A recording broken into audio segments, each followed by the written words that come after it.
Hi friends, मैं मुसब्बिर अंसारी आपको अपने यूट्यूब चैनल पर एक बार फिर से स्वागत करता हूं और उम्मीद करता हूं कि आप लोग भी मज़े से होंगे। आज की कहानी आप ज़रूर सुनिएगा अंत तक, क्योंकि मेरा यकीन है कि यह शानदार जानदार कहानी आपको आखिरी वक्त में कुछ सिखा के जाएगा। और ये मेरा वादा है कि आपको इस कहानी से कुछ नया सीखने को मिलेगा। लीजिए, मैं कहानी का शुरुआत करता हूँ कि एक गांव में एक ज़मींदार था, जो पैसा तो उसके पास बहुत था, लेकिन वो गांव का भी पैसा और लोगों का भी पैसा अपने पास ही खर्च करने में उसे ज़्यादा मज़ा आता था। ये उनका जाति मतलब एक कह ले तो उनका अपना एक स्वार्थ था कि मैं अपने आप पे ही खर्चा करूं, लोगों पे खर्चा ना करूं, लेकिन मेरा जो पावर है वो बना रहे। जैसे लोग उसे ज़मींदार कहते थे, तो उसे ज़मींदार सुनने में बहुत मज़ा आता था कि मुझे ज़मींदार कहते हैं। और ये बात पर उसे घमंड भी था, फ़क्र भी था कि लोग दूर दूर तक गांव में मुझे ज़मींदार कहते हैं। लेकिन वो ज़मींदार ही किस काम का जो लोगों के काम ना आ सके। एक दिन की बात है कि उस गांव में एक साल ऐसा गुजरा जिस साल में पानी की हालात बहुत ख़राब हो चुकी थी।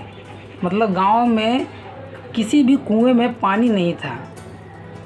ये बात पूरे गांव वाले लोग मिल के ज़मींदार के पास गए और ज़मींदार से कहने लगे कि ज़मींदार साहब, ऐसा है कि हमारे गांव में एक साल से कोई भी कुएं में अच्छी पानी नहीं है, मतलब पीने लायक पानी नहीं है। तो मैं आपके पास आया हूँ, आपसे उम्मीद कर रहा हूँ कि आप एक कुआं खुदवा दें जिससे पूरे गांव का मसला हल हो जाए। ये बात सुनकर ज़मींदार बहुत खुश हुआ कि हाँ, कुआं तो खुदना चाहिए भाई, पीने का समस्या है, पानी का समस्या है, इसे दूर हो जाएगी। ये बात ज़मींदार सुना तो ज़रूर, लेकिन गांव वाले लोग जब कहे कि मैं चाहता हूँ कि ये कुएं खोदने में जितना भी खर्चा होगा वो ज़मींदार साहब आप चुकाए, क्योंकि हम लोग खेती बाड़ी करने वाले लोग हैं, हमारे पास इतना धन, इतना राशि नहीं है कि मैं अपने लिए एक कुआं खुदवा सकूं।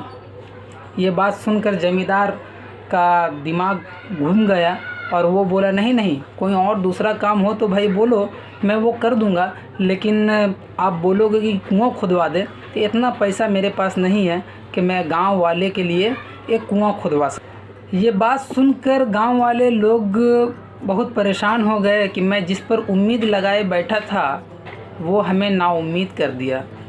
सब नाराज़ होकर, मायूस होकर गांव को वापस आने लगे। गांव में चर्चा हो गया कि मैं ज़मींदार के पास गया था, ऐसा बात किया, और ज़मींदार कुआं खुदवाने के लिए राज़ी नहीं है। उतने में एक शख्स जो उस गांव में अच्छा खासा पढ़ा लिखा इंसान, वो कहते हैं इल्म एक ऐसा ताकत है जो किसी को भी हरा सकती है।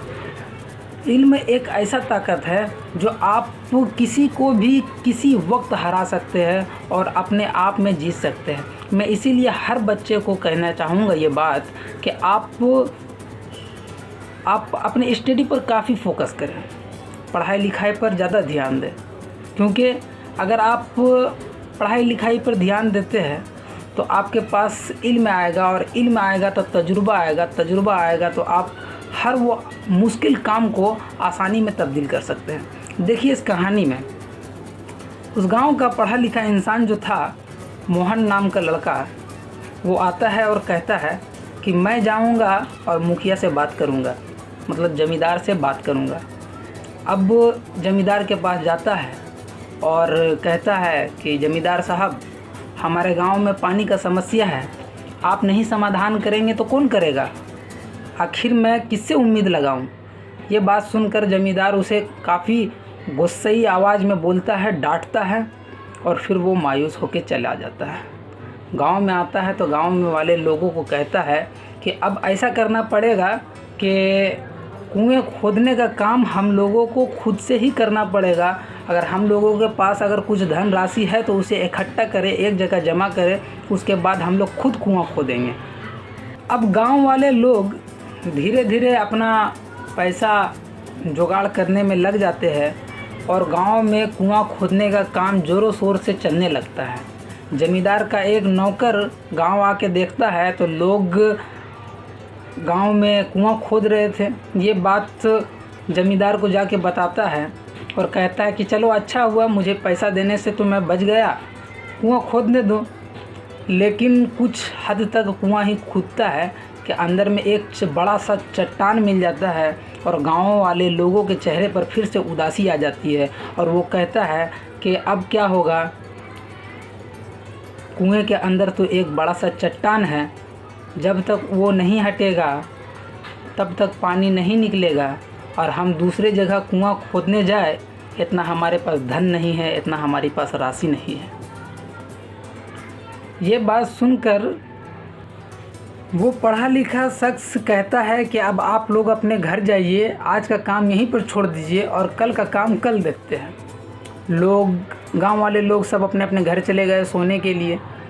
लेकिन वो पढ़ा लिखा इंसान क्या किया, गांव के उस कुएं के पास गया जहां खुदाई चल रही थी और वहां 4 लीटर मतलब 4 बड़े बड़े गीलन तेल का, कच्चा तेल का उसमें उजल दिया और वो फिर वापस आ गया और चुपचाप सो गया।